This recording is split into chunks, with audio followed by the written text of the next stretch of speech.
Bak.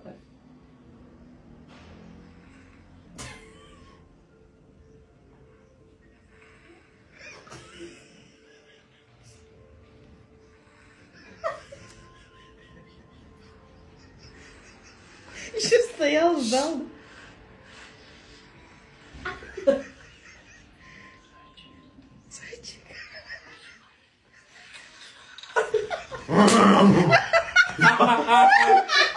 O ses ne ya? Yaşar sen de atsana.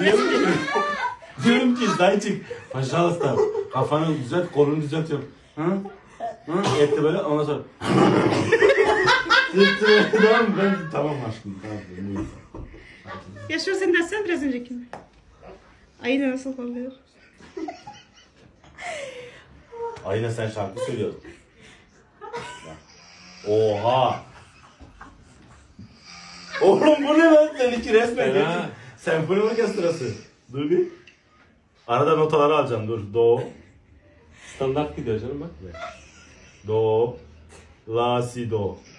Oo çok iyi. Gerçekten sağlam.